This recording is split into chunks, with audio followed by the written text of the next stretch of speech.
you are seeing this frame structure. As you can see that here I am showing you the coordinate value of each point. So now we are going to draw a new point which is on the 0004 xy side coordinate. So put the 0 in x direction, 0 in y direction, and z put the 4 meter. As you can see that this is a y direction, this is x direction, and this is the side direction. So here this point is situated at the 4 meter from the origin point. So this is the 4 meter, this is the at y 0, and this x is also 0. So this is the 4 meter in z direction. Now if we talk to another point, now come to this point. So you can see this is the 034 in x, this is 0. In y direction this is the 3 meter, and z direction this point is only 4 meter. So put the 0, 3 and the 4. Now if we talk about this point, so this is on 504. In x direction this point is situated in 5 meter. In y direction this is a 0 level, and the z direction this point is situated on the 4 meter.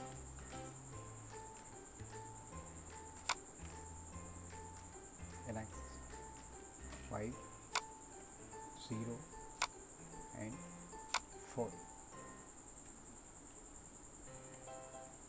Now this is the last point, which is 534 in x, y and z direction. 5 meter in x direction, 3 meter in y direction, and 4 meter in z direction. So this is 534, 5, 3 and 4. Sorry, this is the 4. Now we have all 8 points. Now you can simply connect this all points by using this add beam cursor. Select this add beam, click on this point, this point, this point, and this point. So you can create beam easily. So now come to the general tab and go to the support. Here to create a new support. So come to the create, and this is the first is a fixed point. Generally in almost concrete structure we use the fixed point. So click on this support, use cursor to assign, click on the assign, and once select this support point. Now we have assigned the supports. Now come to the properties. So this is the property, click on property. Now come to the define toolbar.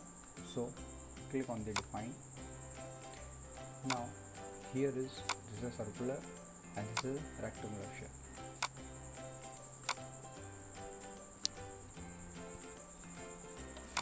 Here we can construct the circular column, but we can't select this section profile for the beam. So I am taking the 0.3 meter for the column, put the 0.3 meter and click on the add. Here you can see this profile have added in this window. Now come to the rectangle. So in rectangle this is a YD, depth of the beam, and this is ZD, width of the beam. Always remember that the depth of the beam should always be greater than the width of the beam. So this is a YD, this is the depth. I am taking the depth of the beam is 0.35 meter, that means 350 mm, and taking the width of the beam 0.2 meter, this is a 200 mm. Now click on the add, this is the concrete material, and now click on the close. Now we are going to assign this profile the particular member. So click on this circular profile. Now here you can see the some options. So first option is use cursor to assign. That means you select this option, select the member and click on the assign. Here you are seeing this is indicating the assigning, and when you come to this window, here is a symbol. So I'm going to click on this particular member. You can see this is the R1, assign on this column, second one, third one and the fourth one. Now click on the second profile which we tag for the beam. Click on the first, second, third and the fourth. Now close. Now if you want to see the sections profile in 3D form, so you can confirm that which type of sections profile you have assigned your structure. So just right click on this window and click on the 3D rendering option. Here you can see your structure. As you can see that I have assigned circular section for the column and the rectangular section for the beam. Now click on the modeling again.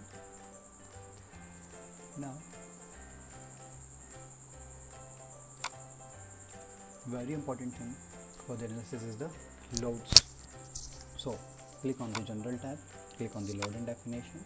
Now here you can see the definitions, so we will talk about it later. Now this is a load cases details, so click on the load cases details and click on the add. Here you can see there is a lots of option, add, live, roof, fences, there are lots of options on which we will work later. So first of all, there is a most important thing is the dead load. There are many types of load which comes under the dead load, just like salvate, UDL, nodal load, floor load and the many more. So here we can rename the titles. Here I am putting the D and L which is dead load. So type the dead load and click on the add and click close. Now here we have assigned the type of load. This is a dead load. Now click on dead load and click on the add. So here we can define the which type of load we are going to apply. In dead load, first of all, this is a self load. What is a self load? Actually it is a weight of the member. You cannot neglect the self weight. So here is a self weight. Here is showing the direction X, Y, Z. Just remember the Y direction in the STAADPro is always indicate the normal direction to the earth or your surface. So the self weight will always be put on the Y direction and the factor is -1. If you want to make it more safer, if you want to increase the factor of safety, so you can put the -1.2 also. Here I am taking the -1.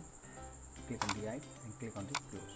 Here the symbol, this right question mark symbol is indicating that we did not assign the cell weight on any member. So click on the cell weight, click on the assign to view and click on the assign. By choosing this assign to view option, your load will assign to the all members which are showing in this view. So this is assigned to view the cell weight.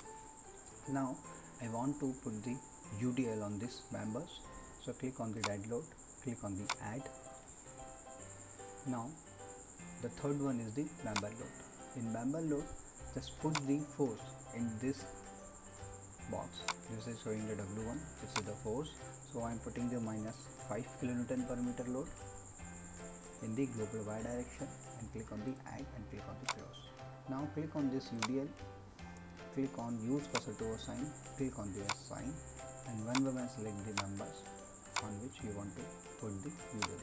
Just remember, UDL will always be put on these members only. Do not apply this UDL on the columns.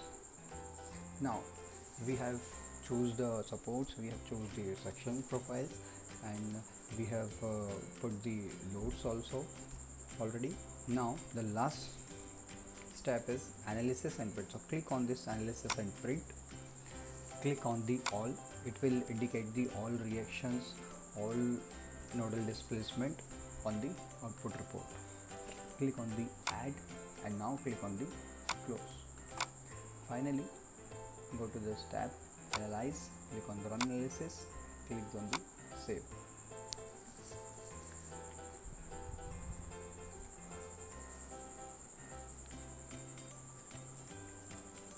So this is a Staad output report.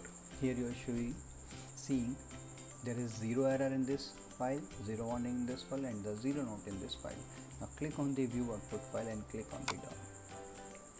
Here you can see total applied load. Here you are seeing just like total applied load in kilonewton per meter. This is the summation force in x direction 0, summation force in y direction minus 139.67. Here you are seeing this is the maximum reaction force in this direction just because of the direction of the load. Here you can see the maximum displacement. This is a node, that means point. Here you are seeing the maximum displacement in x direction, in y direction, in z direction in the particular point or node or joint. So we will see the more structure in my next video, and we will see also how to design a structure using a IS 456 by using the concrete design workbench. Thank you so much.